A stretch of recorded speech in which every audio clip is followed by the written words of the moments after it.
자, 오늘은 사사기입니다. 수요일 저녁마다 저는 이제 지난주에는 여호수아를 했어요. 오늘은 이제 사사기를 1장서부터 사사기가 몇 장인 줄 아세요? 사사기가 1장서부터 몇 장이에요? 21장. 21장까지 50분 내에 끝내겠습니다. 50분 내에. 여호수아는요. 여호수아서는 요단강을 건너서 이스라엘 백성들이 가나안에 들어와서 전투한 거예요. 지난주 했죠.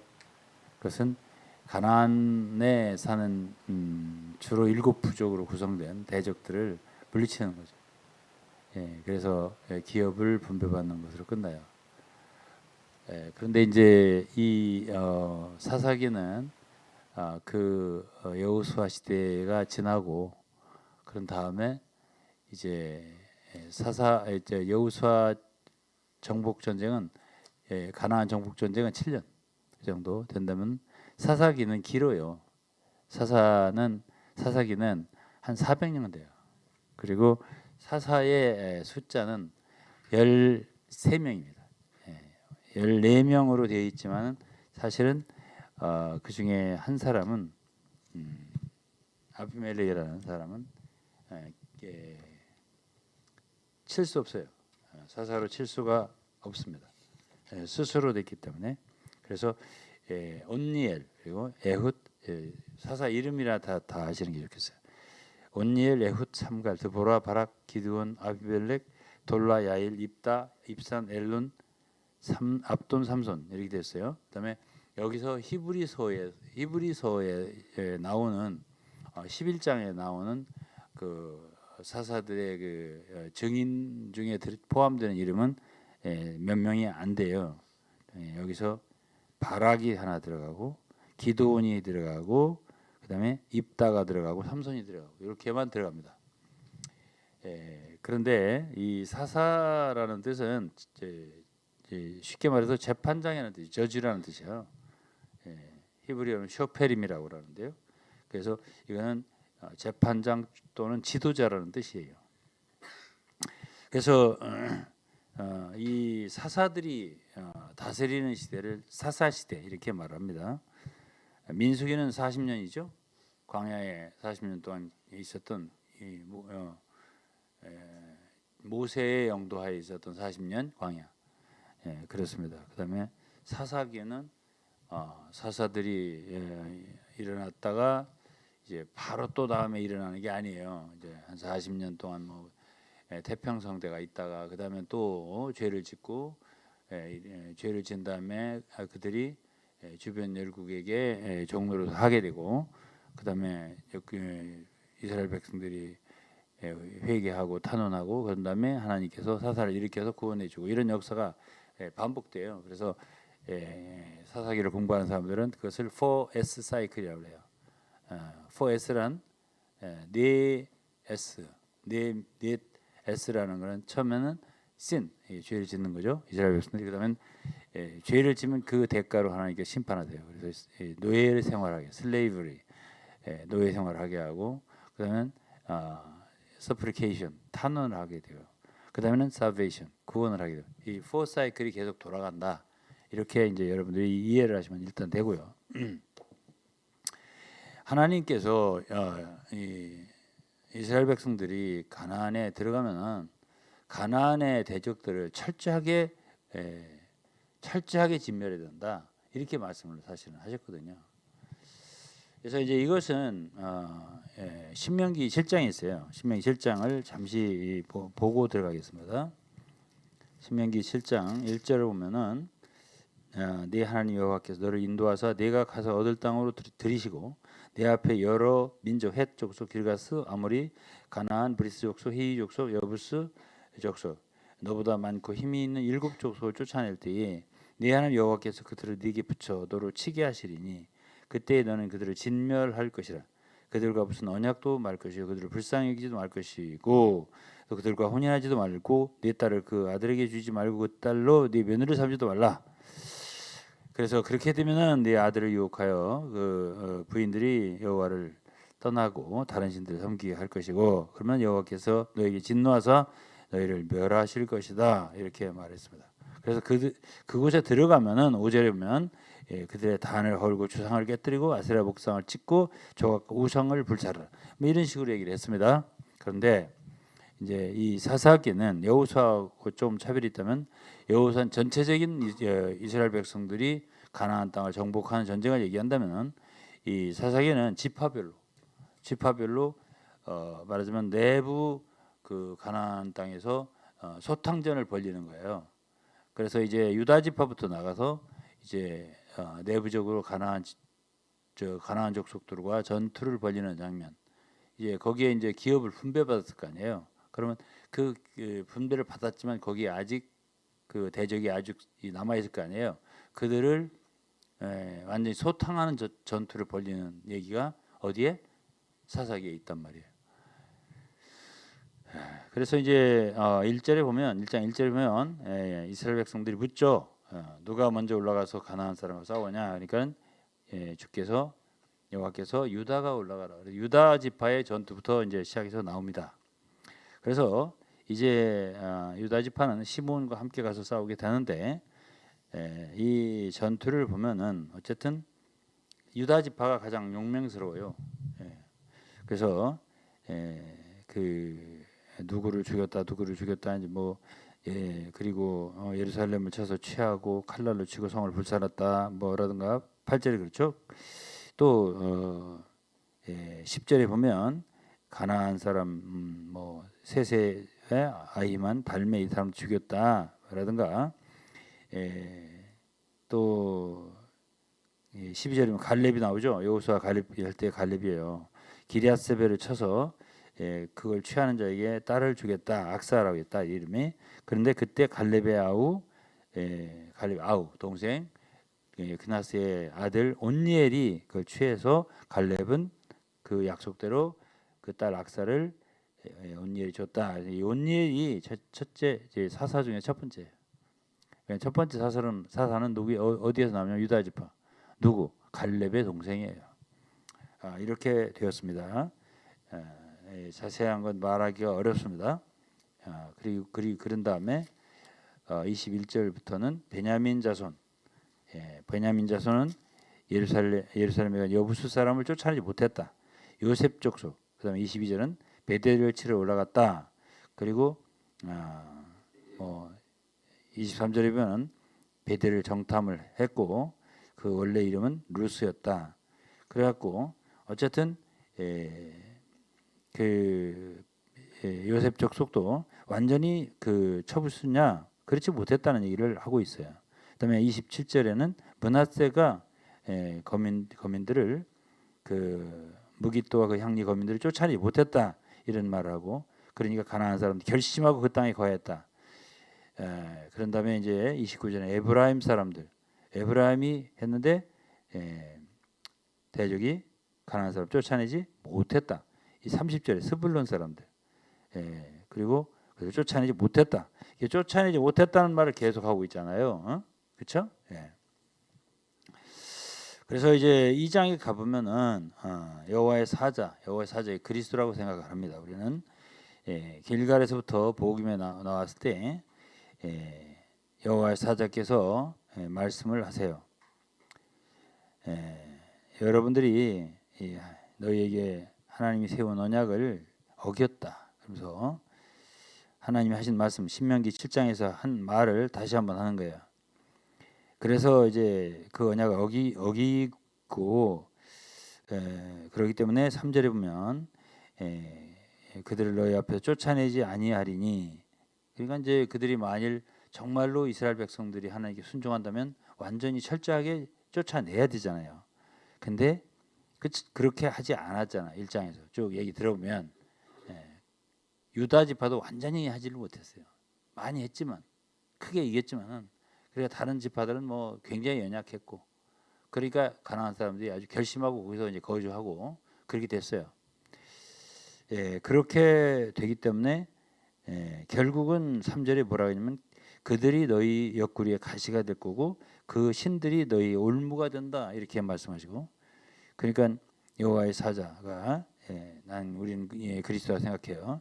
이스라엘 모든 자손에게 이 말씀을 하니까 백성들이 소리를 높여 울었다 해서 그것을 복임이라고 했습니다.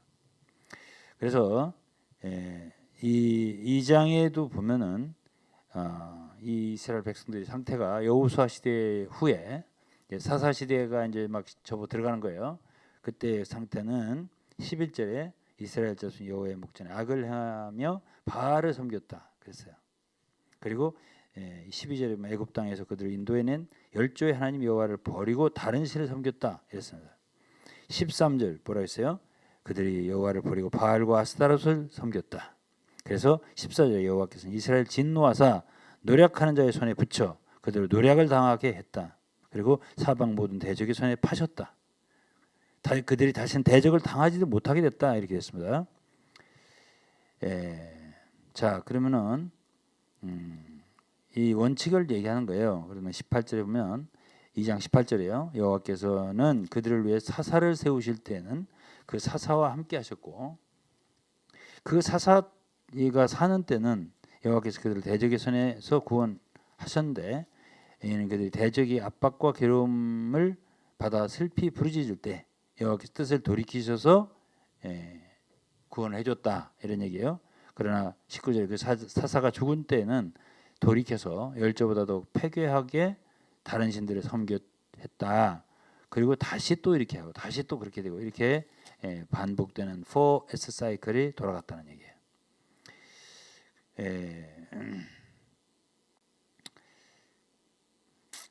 그래서 이제 하나님은 그렇기 때문에 가나안에 있는 열국을 이스라엘 앞에서 다 쫓아내지 않겠다는 말씀도 하셨어요. 21절입니다. 그다음에 이제 3장에 보시면은 여호와께서 가나안 전쟁을 알지 못한 이스라엘을 시험하려 하시되 그랬어요. 여호와께서 가나안 전쟁을 알지 못하는 이스라엘. 그러니까 성도들은요.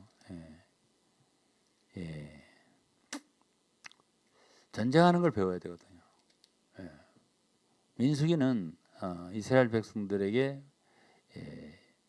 그 군대로 편성을 해서 어떻게 전쟁할 것인가 이것을 이렇게 말씀해 준 책이에요. 그래서 가나안 땅에 들어가서 어떻게 전쟁할 것인가. 전쟁에서는 반드시 이겨야 되잖아요. 싸워서 이겨야 되잖아요. 결국 그럴 때 안식이 오는 거예요. 그러니까 히브리서 4장에 얘기하는 안식에 들어가야 되잖아요. 그리고 여호수아서에 보면 1장에도 있고 마지막 부분에도 있고 안식이라는 말이 나와요. 가나안 땅에 들어가는 걸 안식에 들어간다 본다고. 그런 안식이 대적이 있는데 대적을 완전히 진멸하지 않는데 어떻게 안식이 오냐고요. 안식할 수 없죠. 그렇기 때문에 신약의 사도들이 보면은 꼭 무엇을 얘기하냐면 영적 전쟁, 선한 싸움을 싸워라 이 말을 하거든요. 그러니까 사실 교회의 사역자들은 앞서 싸우는 사람들이에요. 복음을 전파하고 진리를 전하고 그것이 또 싸우는 거예요. 네네. 그렇게 할 때 이제 교회에는 뭐가 오죠? 그 교회에는 마귀가 물러가고 비진리가 물러가고 그리고 육체가 십자가에 못 박히고 복종되고 그렇게 할 때 거기에 평안과 평강과 안식과 행복이 온단 말이에요. 자유가 온단 말이에요. 그렇게 되기 때문에 이 싸움이라고 하는 것은 그리스도인의 생애에서 그리스도인의 길에서 피할 수 없는 거예요. 그렇기 때문에 사도 바울이 상을 왜 받느냐 그러면 디모데후서 4장에 내가 달려갈 길을 다 달렸다. 선한 싸움을 다 싸웠다. 싸움을 피할 수 없는 거예요. 그렇기 때문에 싸워야 되는 것이거든요. 그럴 때 그리스도에는 그냥 즐거움, 평강, 안식, 누림 이것만 찾는 사람도 있다고. 좀 우리를 좀 즐겁게 해주세요. 항상 그렇게 하는데 아니에요. 싸워야 돼요. 싸우지 않으면 절대로 평화가 오지 않아요. 그러니까 이 사사기에서 중점이 뭐예요? 종노릇하잖아요. 왜 종노릇하죠? 죄를 졌기 때문에. 하나님 그들을 열국에 팔았다고. 그러면 거기서 이제 막 산원하고 그러면 사사를 세우신단 말이에요. 그래서 싸우게 한다고 대적하고. 이제 6장부터 얘기할 텐데 기드온 때는 미디안이에요. 그 이전에 시스라 이 대군하고 싸운다고요. 그러면은 그 대적을 이기게 하는 게 누구예요? 사사들이죠. 그들을 통해서 하나님이 이스라엘 구원한단 말이에요. 그럼 거기에 평화가 오게 돼요. 40년간 태평하였다, 80년간 태평하였다 이런 말이 오거든요. 그렇게 되기 때문에 주의 종들은 왜 싸워요? 하나님의 백성들이 싸우는 거예요. 그리고 이스라엘 백성들도 사실은 같이 싸워야 되는 거예요. 원래가. 자, 이제 이걸 얘기해놓고. 그러니까 3절에 보면 3장에 보면 가나안 전쟁을 알지 못하는 이스라엘을 시험하려 하심에 그랬습니다. 이스라엘 자손의 세대 중에 아직 전쟁을 알지 못하는 자에게 그것을 가르쳐 알게 하려 하사 그래서 남겨뒀다는 거예요. 열국을. 왜 마귀가 있어? 오늘날 왜 주위에 마귀 귀신 딱지들이 왜 있냐고. 왜 비진리가 있냐고. 악한 자 역사가 왜 있냐 말이에요. 자, 창세기 14장에는 누구죠? 아브라함이 조카 롯과 가족들이 친척들이 다 사로잡혀 갔어요. 그랬을 때에 가만히 있었나요? 아니요. 집에서 기른 가족들 318명 용사들 같이 가서 싸워서 이겨가지고 그들을 다 찾아왔잖아요. 그렇게 되는 역사가 있잖아요. 그다음에 이제 사무엘상도 이제 우리가 볼 텐데 다다음 주에 사무엘상 하겠네요. 그럼 거기에 보면은 다윗이 잠시 비운 사이에 시글락이라는 게 잠시 머물렀을 때 거기 암멜렉이 쳐들어와서 다 잡아갔어요. 심지어 자기 부인까지 이렇게 되고 하니까는 어떻게 해요? 다윗이 가서 암멜렉을 쳐부수고 다 뺏어왔잖아요. 그러니까 거기에 구원이 있는 거죠. 그렇지 않으면 사로잡히는 거예요. 왜 바울 사도는 고린도후서 11장에 보면 왜 싸웠어요? 왜? 교회 성도들이 악한 교훈, 가르침 이런 것들에 사로잡혀 가서 말하자면 너희를 뺨을 때린다든지 잡아먹어도 용납하는 거 이렇게 했잖아요. 잡아먹히고 있으니까. 그러면 성도들에게 승리가 있어요? 없죠. 기쁨이 있어요? 없죠. 평안이 있어요? 없죠. 종노릇하는 거예요. 마귀에게. 이런 상태가 있는데 싸우지 않는다고요? 하나님을 사랑하는 종들이 진리를 갖고 있는 종들이 쳐다보고 있단 말이에요? 그렇게 될 수 없죠. 그러니까 주님을 사랑하면 진리를 사랑한다면 하나님을 사랑한다면 반드시 싸우게 되는 거예요. 싸우지 않고 어떻게 이기는 자가 돼요? 그래서 우리는 사사기를 통해서 전쟁이란 있는 거구나. 여기 있잖아요. 3장에. 전쟁을 알지 못하는 이스라엘을 시험하려 해서. 전쟁을 몰라도 괜찮아. 여기까지 하고요. 4장부터 보겠습니다. 4장에 보면은 당시에 이제 이스라엘 백성들이 여호와 앞에 4장 1절에 보면 악을 행하니까 가나안 왕 야빈의 손에 그들을 파셨는데 그 군대 장관이 시스라예요. 그리고 야빈 왕은 철병거 900성이 있어서 20년 동안 이스라엘을 심히 학대하였다 했습니다. 그때 하나님이 일으킨 선지자가 드보라예요. 드보라죠. 그러니까 여자도 싸울 수 있어요. 보세요, 있지 여자가. 나는 자매라 약해서 이렇게 하면 안 돼요. 그러니까 자매들도 강해야 돼요. 강건해야 싸워요. 에베소 6장을 보세요. 영적 전쟁할 때 첫 번째 말씀이 뭐예요? 주 안에서와 그 힘의 능력으로 강건하여 지고 강건하지 않으면 못 싸우는 거예요. 고린도전서 16장에도 깨어 믿음에 굳게 서서 남자답게 강건하라. 이거는 자매들한테도 하는 말이에요. 여자들은 어쨌든 마음이 약하잖아요. 그렇죠? 아무래도 강한 건 남자잖아요. 그러니까 남자답게 강건하라는 말은 남자들한테만 한 말이 아니지. 예? 자매들도 해당되는 거란 말이에요. 그렇기 때문에 영적 전쟁을 치르지 아니하면 많은 하나님의 자녀들에게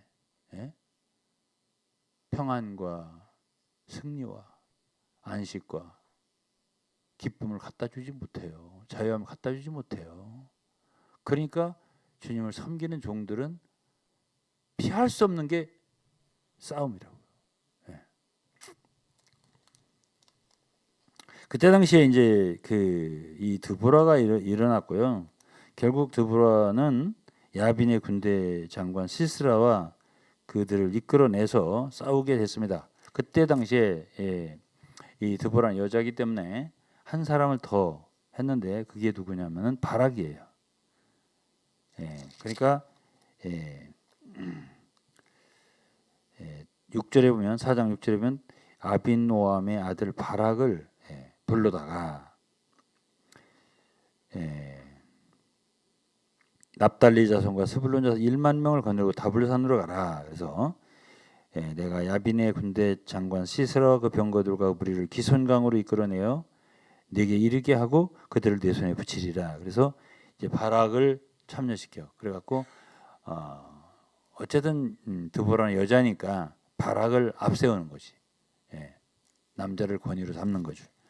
그래갖고 어쨌든 그때 싸움을 싸우게 되는데 싸우는데 그때에 굉장히 그 공로를 세운 사람이 18절이면 4장 18절이요. 여자예요, 역시.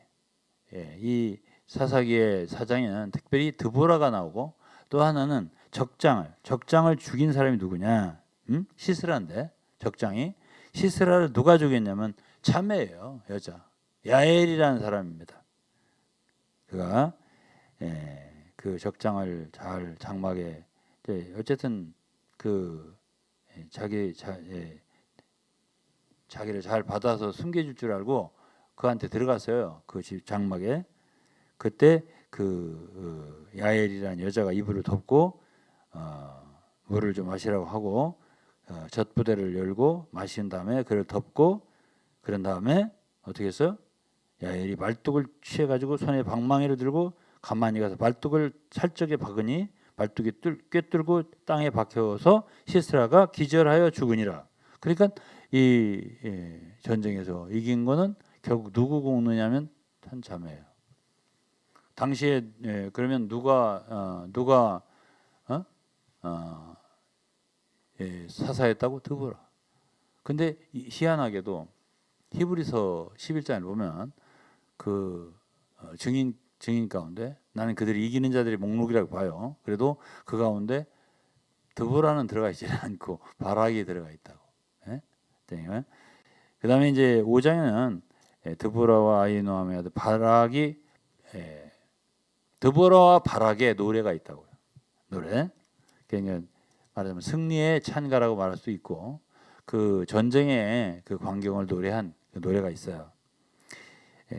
뭐 이것을 다 읽을 필요는 없고 여러분들이 이제 읽어보시면 되는데 5절에 산들이 여호와 앞에 진동하니 저 신의 산도 이스라엘 하나님 여호와 앞에 진동하였도다. 그리고 아낫의 아들 삼갈의 날에 또는 야엘의 날에는 대로가 비었고 행인들은 소로로 다녔다. 당시에는 함부로 이스라엘 백성들이 활보도 못하고 이렇게 숨어서 대적한테 무서워갖고 작은 길로 도망 다녔다. 이런 얘기가 되겠네요. 그러면서 7절은 이스라엘 관원이 그치고 나 드보라가 일어났고 내가 일어나서 이스라엘 어미가 되었다 했습니다. 자 이렇게 이제 그 하나의 사사가 됐다는 얘기가 있고 15절에는 이사갈 지파 방백들이 드보라와 함께 하니 이사갈의 심사를 바락도 가졌도다. 어쨌든 좋은 얘기예요. 다 18절 스불론은 죽음을 무릅쓰고 생명을 아끼지 아니한 백성이요. 그죠? 납달리도 들의 높은 곳에서 그라도다. 근데 이때 좀 살살 피한 족속도 얘기를 했어요. 어떤 족속은 좀 르우벤 족속이라든가 이런 사람들은 조금 안 좋았다 이런 얘기예요. 16절을 보시면 알 수 있어요. 내가 양의 우리 가운데 앉아서 목자의 저부는 소리를 들어 멋지면요 르우벤 시내가에서 마음이 크게 살핌이 있도다. 이들은 안 움직였다는 얘기예요. 그리고 길르앗 요단 저편에 그 길르앗은 전쟁에 참여했어? 안 했어요.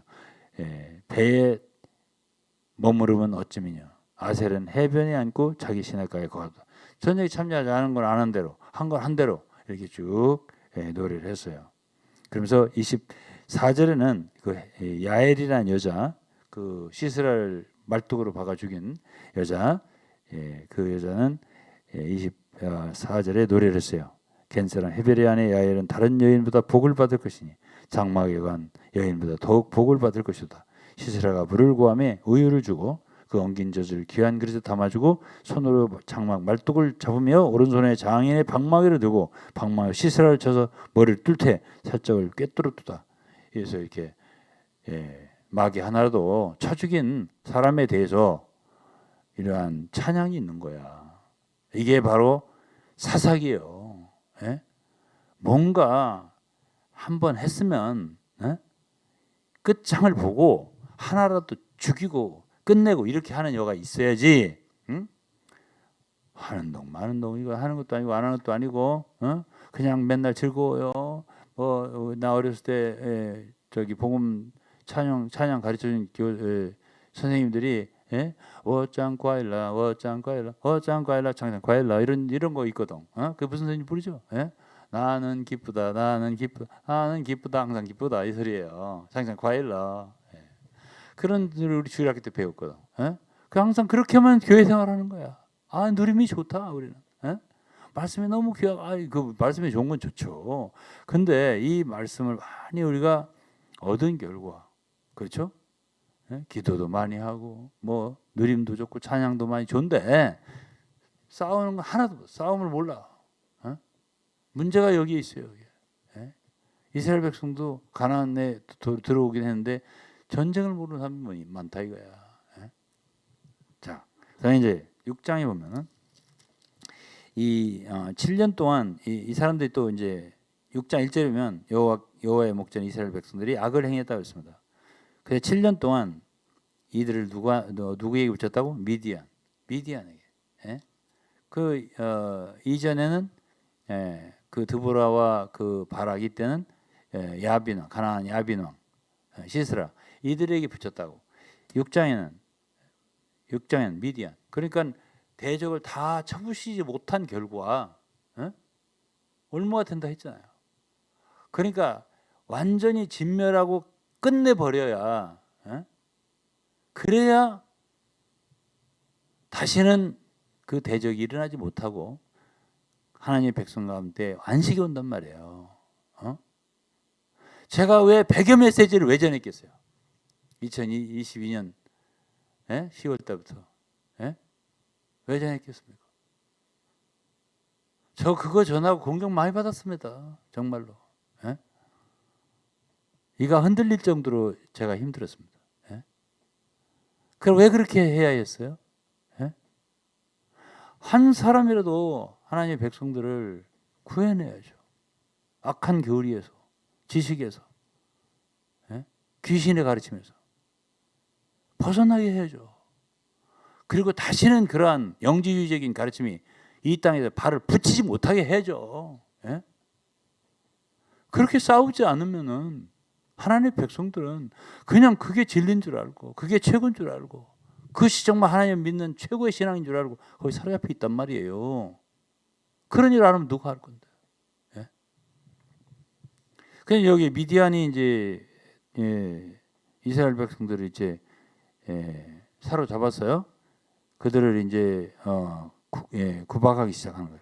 그러니까 이스라엘 백성들은 산에서 구멍과 굴과 뭐 이렇게 그런 데서 사는 거야. 그러면서 쭉 읽어보면은 농사를 짓잖아요. 다 뺏어가요. 누가? 미디안이. 그리고 사람들을 학대하는 거예요. 그때 이제 참 이스라엘 백성들은 그 6절에 보면 여호와께 부르짖었다 했어요. 미디안을 인하여 심히 미약함이 심하다 했어요.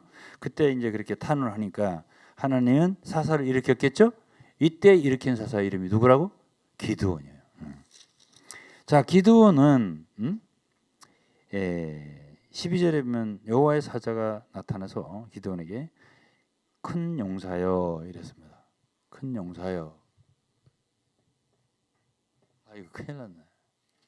시간이 다 됐어. 이거 참.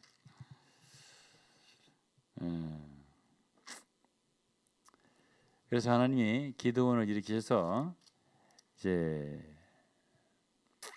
미디안에게서 이스라엘 백성 구원하라 했습니다. 그런데 어쨌든 하나님이 이렇게 기드온을 일으킨 걸 보면은 하나님이 일으켜서 그 백성을 그분의 백성을 위해 싸우게 하는 사람들을 보면은 특징이 없는 건 아니에요. 왜? 기드온도 그 미디안에게 굴복하는 거 다 뺏기고 이런 걸 싫어했어요. 쭉 읽어보면 나와요. 그래서 하나님께 얘기하는 거예요. 말씀드리는 거예요. 왜 우리가 이렇게 종노릇 해야 되냐? 원래 하나님께서 애굽에서 우리를 인도에 내셨잖아요. 그 능력이 어디 있습니까? 그리고 그 곡식을 뺏기지 않기 위해서 포도주 틀에서 이렇게 타작을 했다고 이런 광경이 있어요. 그러니까 그 대적의 그런 압제와 이런 것을 당연히 여기고 우리 있는 찬송처럼 뜻없이 무릎 꿇는 그런 복종 아니요 이러잖아요. 그냥 운명에 맡겨 사는 삶이 아니요. 그런 사람은 전쟁 못해요. 왜 우리가 이렇게 살아야 됩니까? 이게 뭡니까 도대체? 이러한 마음이 있는 사람들을 주님이 일으킨다고요. 왜 함께 그리스도의 길을 가는 사람들이 이 모양입니까? 왜 이래요 이거? 라고 속에 정말 간절한 마음이 있는 사람들. 이렇게 해서는 안 되죠. 이거는 하나님 이건 아니에요. 라고 하면서 정말로 부르짖음이 있는 사람, 간절함이 있는 사람들을 주님이 쓰신다고. 그게 기드온이라고. 그래서 기드온에게 하나님은 말하자면 사람들을 불러내라고 했어요. 그러니까 사람들이 이제 몇 명이 왔냐면은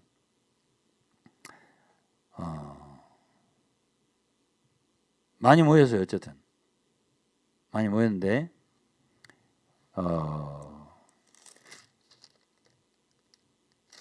어쨌든 그 몇만 명이 모였어요.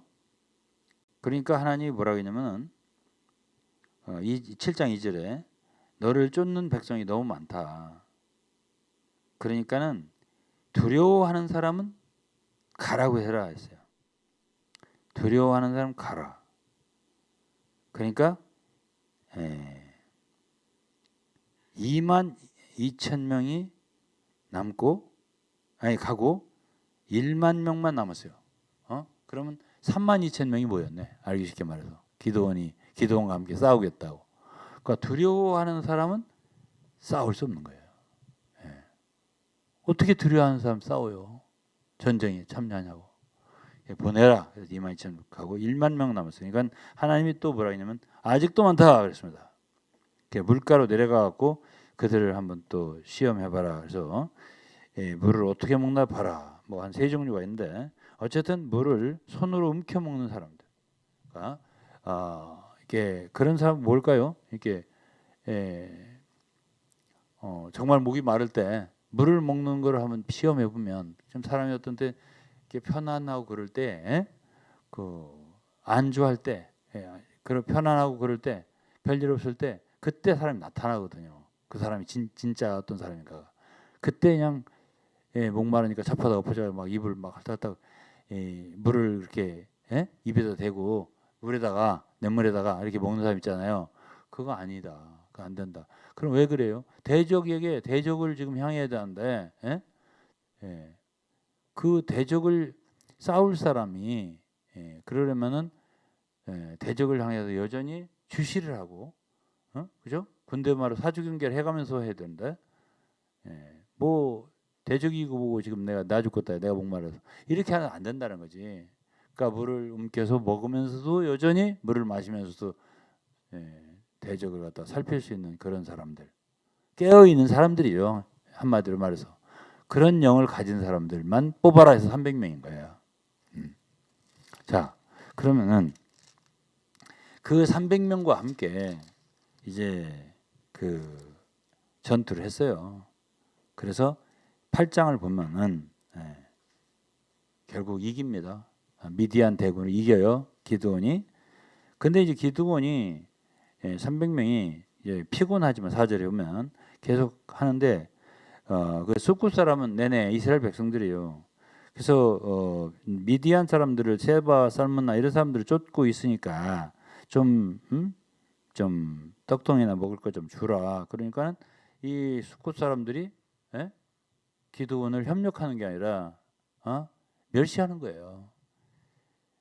그러니까 기드온이 나중에 너희들이 우리가 이제 어떻게 너희들이 이제 기드온을 그 숫곳 사람들이 너네들이 무슨 그 누구죠?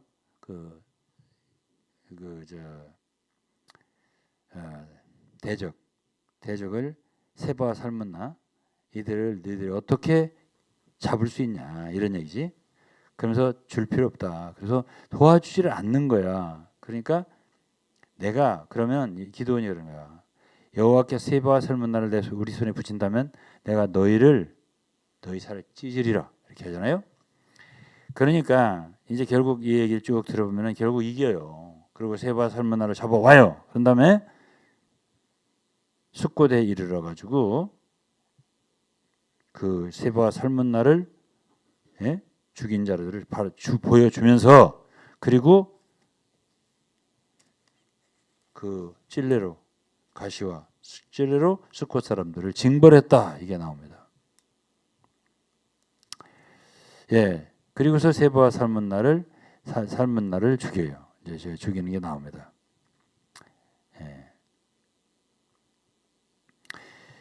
그런 다음에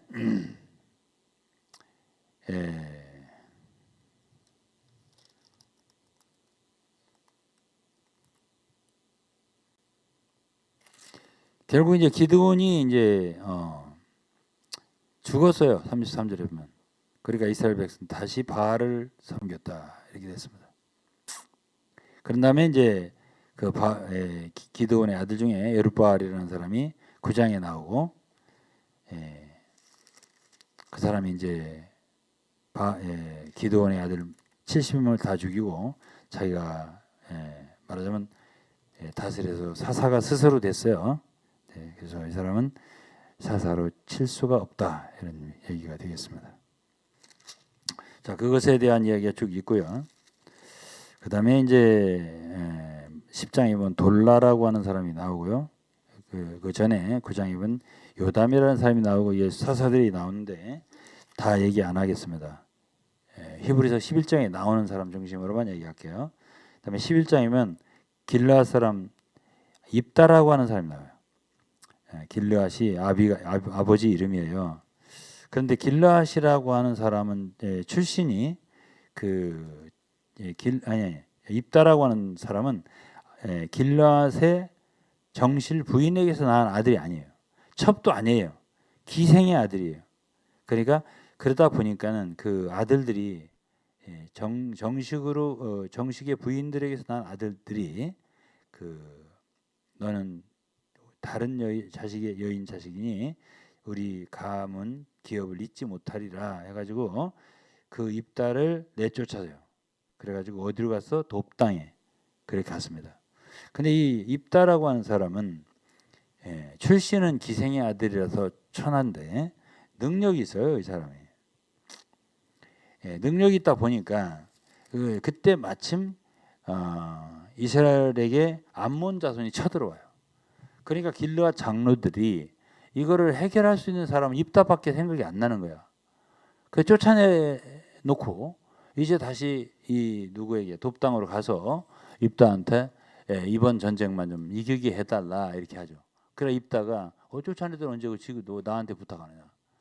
그러니까 우리가 그렇게 이겨만 주면 우리가 너를 우리의 지도자로 삼겠다, 장관으로 삼겠다. 그러니까 진짜냐 확인하고 이거를 서원하게 하고 그런 다음에 진짜 가서 싸워서 이기게 해준다고요. 누가?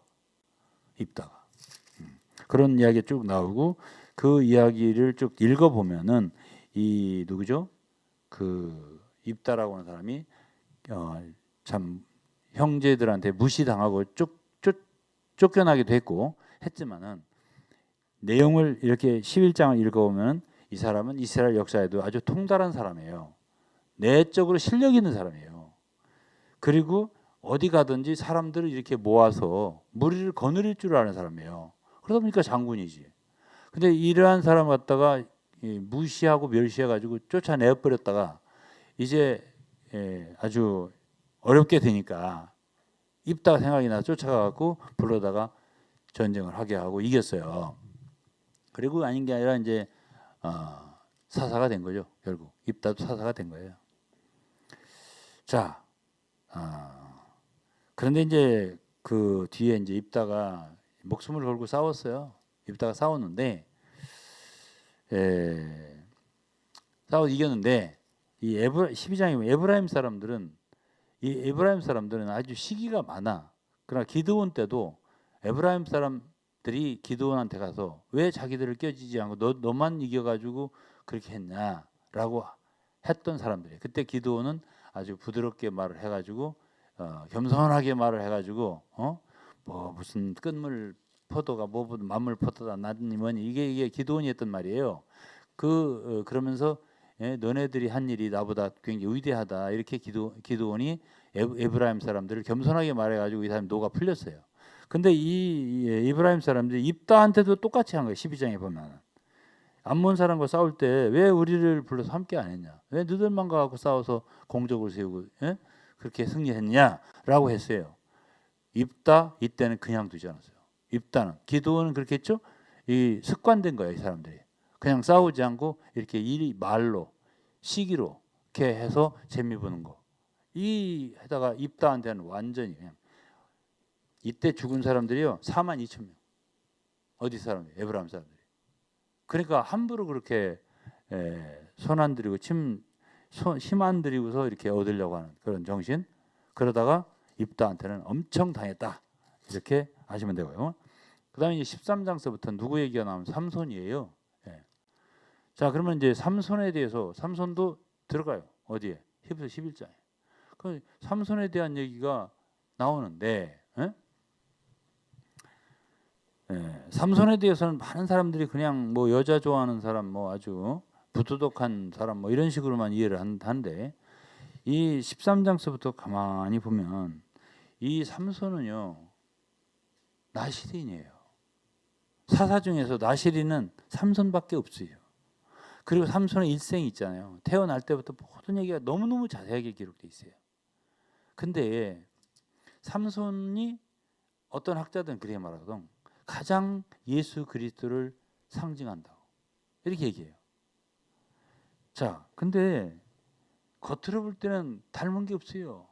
주님은 거룩한 분이시잖아요. 의로운 분이시잖아요. 삼손은 아니 태어나서 이제 크니까는 누구를 좋아하냐면 여자를 결혼을 블레셋 여자하고 하겠다 이거야. 여기서부터 이제 문제가 되는 거예요. 해석하기 어려워요. 그런데 이 성경에 뭐라고 되어 있냐면은 부모는 그 삼손이 왜 그렇게 하는지 여호와께서 그렇게 시키신 것인데 그걸 잘 몰랐다 이런 식으로 얘기하거든. 읽어보세요. 그렇게 돼 있지. 그러면 그 모든 이유가 있는 거예요. 왜 그랬는지. 그리고서 이제 또 14장에 보면 14장에 그랬네. 블레셋 딸 중에 한 여자를 보고 부모한테 저 블레셋 사람 한 여자를 취해서 아내를 삼게 하겠다 이랬어요. 그러고서 이제 어떻게 해서 한 30명을 죽이게 돼요. 수수께끼를 내 가지고 이런 얘기가 나와요. 그런 다음에 15장에 보면은 또 삼손의 부인 블레셋 여자 그걸 이제 그 블레셋 사람은 장인이죠. 그쪽에서 그 여자를 딴 사람한테 줘요. 그러니까 그 핑계로 또 사람들을 죽여요. 삼손이. 그래서 15장 3절에 보면 삼손이 그들에게 이르되 이번은 내가 블레셋 사람을 해할지라도 그들에게 대하여 내게 허물이 없을 것이니라 하고 삼손이 가서 여우 300을 붙들어서 꼬리와 꼬리를 메고 해를 취하고 그 두 꼬리 사이에 한 회를 달고 그러면서 그 블레셋의 곡식단으로 몰아서 그 아주 배지 않은 곡식과 감나무 다 사르고 그러니까 그 곡물도 해야 하고요. 그리고 사람도 죽이고요. 8절에 보세요. 블레셋은 크게 도륙했다고 했지. 잖아요. 그다음에 그런데 이제 문제는 이거야. 10절에 보면 15장 10절이요. 유다 사람들이 가로되 너희 어찌하여 올라와서 우리를 치느냐. 예, 그들이 대답하되 우리가 올라오고 삼손을 결박하여 그가 우리에게 행한 대로 그에게 행하리라 하미라. 유다 사람 3,000명이 에담 바위 틈에 내려가서 삼손에게 이르되 넌 블레셋 사람이 우리를 관할하는 줄 알지 못하냐. 내가 어찌하여 우리에게 이같이 행하냐. 내가 어찌 이같이 행하냐. 그러니까 이때는 어떻게 된 상태냐면은 이 블레셋이 이스라엘을 관할하잖아요. 다스리잖아요. 이것을 정상으로 보는 거야. 그게 아주 거기에 동화가 돼버린 거야. 그러니까 미디안이 다스릴 때 기드온 때만 해도 모이라고 하니까 32,000명이 모였어요. 지금은 삼손 시대는요. 이게 대적이 이게 동화가 되고 세뇌가 돼가지고 그 대적을 이 블레셋을 칠래도 칠 수 근거가 없는 거예요. 아무도 자기를 도와준 사람이 없는 거예요. 그러니까 삼손은 태어나서부터 있잖아요. 결혼 문제부터 아니 자기가 그 블레셋을 칠 수 있는 근거까지도 만들어야 되는 거예요. 그렇게 결혼을 블레셋 여자와 하고 그 수수께끼도 낸다든가 그 부인을 또 딴 사람 준다든가 대적이니까 그렇게 할 거 아니에요. 그러면 그걸 트집 잡아서 죽이고 해를 입히고 이렇게 한 거예요. 근데 유다 사람들은요. 3,000명이나 11절에 보면 누구를 잡아요? 블레셋을 잡는 게 아니라 아니 삼손을 잡아다가 블레셋에 주는 거야. 왜 우리 괴롭히냐는 거야. 우리 그냥 이렇게 블레셋에게 종로로 다면서 그냥 이렇게 사는 게 좋은데 왜 우리 어렵게 하냐 이거야. 이 상태가 된 것이 누구 시대? 삼손 시대다 이 말이에요. 그래서 이제 16장에 보면은 16장에 보면 그 결국은 이제 들릴라라고 하는 여자를 좋아하게 돼가지고 그 어떻게 어디서 힘이 나느냐 자꾸 조르고 또 조르서 결국은 그 비밀을 알려줘가지고 머리를 다 깎이고 힘이 없어져가지고 결국은 이제 블레셋 장관들이나 이런 많은 사람들 앞에 그 제주를 부리게 하고 희롱을 당했잖아요. 삼손이. 그때 이제 머리털이 조금씩 자라고 그런 다음에 그 어떤 사람한테 우리 나를 좀 여기 기둥에 좀 묶어달라 해가지고 그 기둥을 쓰러뜨리면서 죽었잖아요. 우리 다 얘기 안 한 거죠. 그때 이제 29절에 보면 16장이죠. 집을 버틴 두 기둥을 하나는 왼손으로 하나는 오른손으로 껴 의지하고 블레셋 사람과 함께 죽기를 원하노라면 힘을 다해서 몸을 굽혀서 그 집이 무너져서 그 안에 모든 방백과 블레셋 사람들이 덮이니 삼손이 죽을 때 죽인 자가 살았을 때 죽인 자가 더 많다 그랬어요. 자 이렇게 우리가 보면은 이 삼손의 일생에서 그 여자를 좋아했다든지 뭐 이런 여러 가지 그리고 이런 것이 어떤 육체의 연약함, 역함 이런 게 있지만은 그런 모든 것을 빼고 나면은 이것이 결국은 예수 그리스도의 참 대속의 역사를 그 상징할 만한 그런 사건이에요. 고린도후서 13장도 보면 그리스도께서 못 박히신 것은 약하심으로 우리를 위해 못 박히셨다 했거든요. 그러니까 어떻게 보면 삼손은 연약해서 이렇게 된 거예요. 그렇죠? 그러나 삼손은 이게 도덕적으로 본다면 비난받아 마땅한 거예요. 이것이 이렇게 수치를 당할 수 있냐? 하나님의 종이 사사가 한다면 할 말이 없겠죠. 그렇지만은 그의 모든 역사를 볼 때는 그 모든 걸 합해서 결국 블레셋을 커다란 손상을 가하고 그야말로 그 대적을 물리치는데 가장 큰 역할을 한 사람이다. 이렇게 보기 때문에 저는 히브리서 11장에서 삼손의 이름이 들어갔다고 생각해요. 입다가 들어갔죠. 삼손이 들어갔죠. 바락이 들어갔습니다. 기드온이 들어가 있어요. 이들이 증인이라고 들어가 있단 말이에요. 그렇기 때문에 우리는 이러한 측면에서 봐야 돼요. 이러한 측면에서 삼손을 볼 때 삼손에게 정말 적어도 다른 측면 말고 대적에게 손상을 끼친 면에서는 삼손이 큰 일을 한 사람이다 라고 우리는 말하지 않을 수 없는 거예요. 그러니까 성경을 이해한다는 거, 성경 해석한다는 것은 그렇게 쉽지 않아요. 단순하게 해석하면 안 돼요.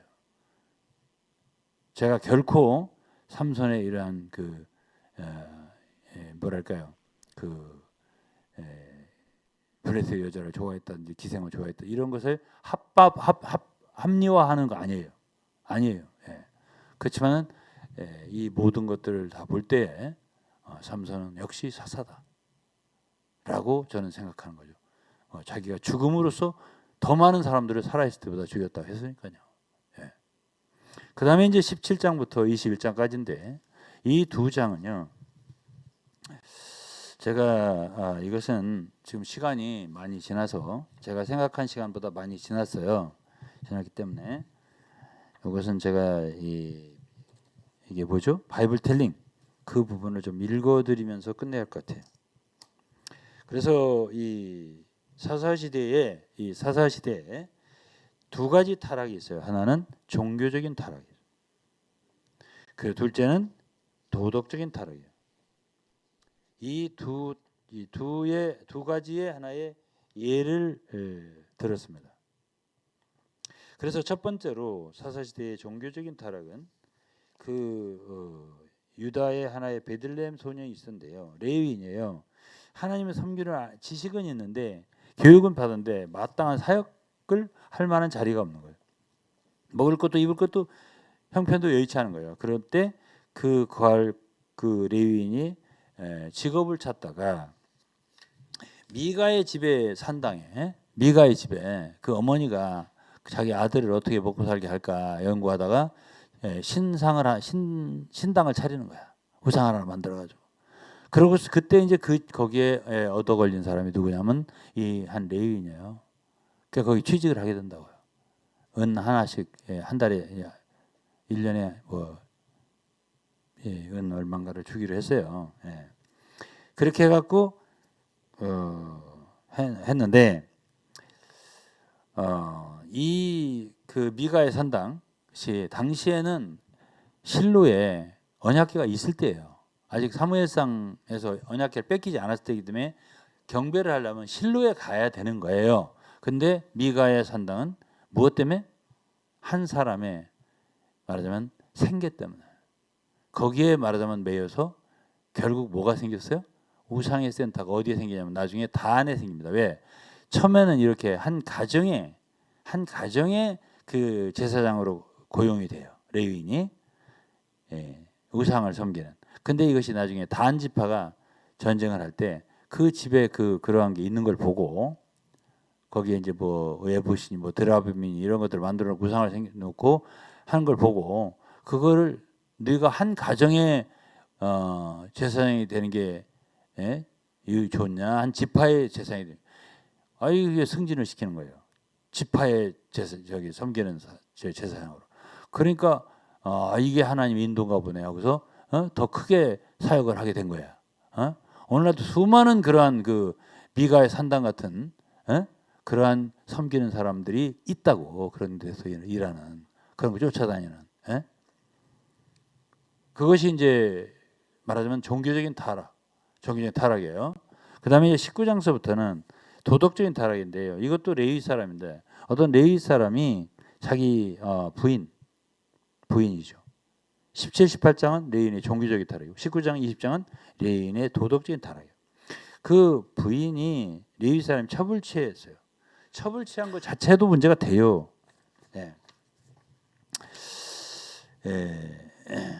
근데 이 첩이 행음을 했다 했습니다. 2절에 보면 행음을 하고 집을 떠났는데 레위기 21장 7절을 읽어보면 여호와의 집에서 봉사한 모든 레위 사람들은 기생이나 부정한 여인은 절대 취하면 안 돼요. 그런데 이 여자가 음행을 했잖아요. 그러면 그걸로 끝나는 거예요. 근데 찾으러 간 거야. 그래갖고 그 장인 집에 가갖고 여자 집에 여자 아버지 집에 가가지고 예? 집에 가가지고 하루 이틀이다. 좀 더 있다 가라 한 4, 5일 있었던 것 같아요. 그런데 이제 오다가 여자를 데리고 오다가 그 여부수 사람인가 어디를 들어갔어요. 아니야, 여부수가 아니야. 기부원이지, 기부원. 그거에 들어갔어요. 기부와 사람 들어가서 그 자는데 원래 여부수로 갔으면 좀 괜찮을 수 있어요. 그랬는데 거기서 소동이 일어난 거야. 그래갖고 들어간 집에 막 둘러싸고 뭘 내놔라 그러는데 사실 이 사람들 그때 남색자들이었던 거예요. 동성애자들이. 그래갖고 부인을 내준 거야. 이 레위 사람이. 밤새도록 행음을 해가지고 그 여자가 죽었어요. 부인. 그래갖고 이 레위인이 자기 부인의 시체를 찢어가지고 12지파 다 보낸 거야. 그래갖고 베냐민 지파 한 지파가 다 멸망하는 그런 사태가 일어난 게 바로 20장 21장 얘기예요. 19장 20장 얘기예요. 그래서 이것이 이제 결국 사사기의 내용의 전체예요. 지금까지 얘기한 게. 그런데 이제 결론을 지어야 할 것 같아요. 결론적으로 말해서 이스라엘 백성들의 역사 가운데 가장 형편없었던 이 시대. 그래서 이런 말이 많아요. 이때 왕이 없으므로 이스라엘 백성 왕이 없으므로 백성들이 자기의 의견이 좋은 대로 소견대로 행했다. 이 말이 많아요. 그러다 보니까는 결국은 나중에 아니에요. 이게 사사기의 말기에 일어난 일이 아니에요. 지금 17장부터 일어났던 미가의 산당 얘기며 레위인의 첩의 얘기며 이런 베냐민 사람들이 잘못 죄를 진 거 이것에 대한 얘기며 이런 것이 마지막 부분이 아니에요. 사사시대의 초반에 일어났던 일 같아요. 왜냐하면 비느하스가 이때 살아 있었으니까. 그러니까 초기죠. 그러니까 사사시대에 얼마나 타락한 시대였는가를 하는 것을 마지막에 알려주고 끝내는 거라고요. 그러면 결국은 이제 사사기를 통해서 우리가 배우게 되는 건 뭐냐면 하나님의 백성들은 반드시 영적인 전투를 치를 줄 알지 않으면 결국은 대적이 하나님의 백성들을 결국 올무가 돼서 사로잡는다. 이거 하나 배우는 거예요. 그리고 종교적으로나 도덕적으로 형편없이 돼버린다. 이거예요. 그리고 사람들은 다 질서가 없고 혼란스럽고 제멋대로 한다. 엉망이 돼버린다. 그래요. 이게 사사시대예요. 이게 배우는 거죠. 그럼 이스라엘의 왕이 있을 때는 좋았냐? 다윗 시대만 좀 좋고 나머지는 안 좋아요. 별로. 그런데 이스라엘 백성들이 사무엘에게 우리도 왕이 있어야 되겠습니다 할 때 하나님이 기뻐하셨어요? 기뻐하지 않았어요. 기뻐하지 않았다고 써 있어요. 근데 왜 사사기에는 자꾸만 계속해서 반복되는 말이 이스라엘 왕이 없으므로 저희들이 자기 소견에 좋은 대로 행했다. 이 소리 왜 하냐고요. 그럼 교회는 권위가 있는 인도자 왕이 있어야 하냐? 있어야 하냐 없어야 하냐? 뭐가 좋냐 이거야. 이런 것을 갖다가 가르치는 것이 성경이에요. 왕이 있어야죠. 왕이 누구죠? 예수 그리스도요. 지도자가 누구죠? 하나님이죠. 한 분이에요. 그러면 교회의 지도자는 도대체 뭐 하는 사람들이냐는 거예요. 뭐 하는 사람들이냐? 신약에서 사도 바울을 보세요. 사도 바울이 왕이었습니까? 아니에요. 고린도전서를 읽어보세요. 진리도 잘 알지 못하는 고린도 사람들이 왕 노릇을 했다고요. 바울은 그런 사람이 아니에요. 어떻게 하는 사람이죠? 진리로 그들을 말하자면 그리스도에 굴복시키는, 진리에 굴복시키는, 진리에 순종하도록 하고 오직 그리스도만 왕이 되시게 하는데 섬기는 사람이에요. 눈물로 겸손으로 때로는 그야말로 하나님의 강력으로 역사해서 모든 비질을 때려 부수고 견고한 진을 쳐부수고 그리고 그들을 그리스도께 복종하게 하는 사람이 바울이에요. 이러한 사역자가 필요한 거예요. 자기가 왕이 되는 사람이 아니에요. 이 사역자가 아니에요. 그래서 사사기를 통해서 우리가 배울 수 있는 건 바로 이러한 점들입니다. 그래서 저는 뭐 이렇게 한 시간에 이 한 성경을 마치려니까 굉장히 어렵네요, 제가. 그런데 어쨌든 저는 여호수아 할 때도 그랬지만은 사사기도 이렇게 끝내겠습니다. 그렇지만은 제가 말하는 건 중점이고요. 거기에서 배워야 할 핵심이에요. 내용. 그렇지만 이것만 말할 수밖에 없어요. 짧은 시간에. 나는 이것을 듣는 많은 분들이 이 사사기를 통해서 주님이 말씀하시고자 하는 것이 무엇인가 하는 중점만 붙들고 읽는 것은 여러분들이 읽으시면 돼요. 다 이해할 수 있는 내용이니까. 이렇게 저는 마치도록 하겠습니다. 기도하겠습니다. 하나님 아버지 감사합니다. 저희들에게 귀한 말씀을 주시고 참 귀한 진리를 주셔서 우리가 어떻게 그리스도인 생활을 해야 할지를 가르쳐 주시는 것을 감사드립니다. 하나님께서 이 말씀을 축복하시고 듣는 사람들의 귀를 축복하셔서 참으로 하나님의 말씀이 과연 우리에게 뭘 가르치고자 하는 것인지를 깨달아서 순종하면서 길을 걸어갈 수 있게 도와주시옵소서. 예수 그리스도의 이름으로 감사하며 기도드리옵나이다. 아멘. 네, 마치겠습니다. 네, 감사합니다.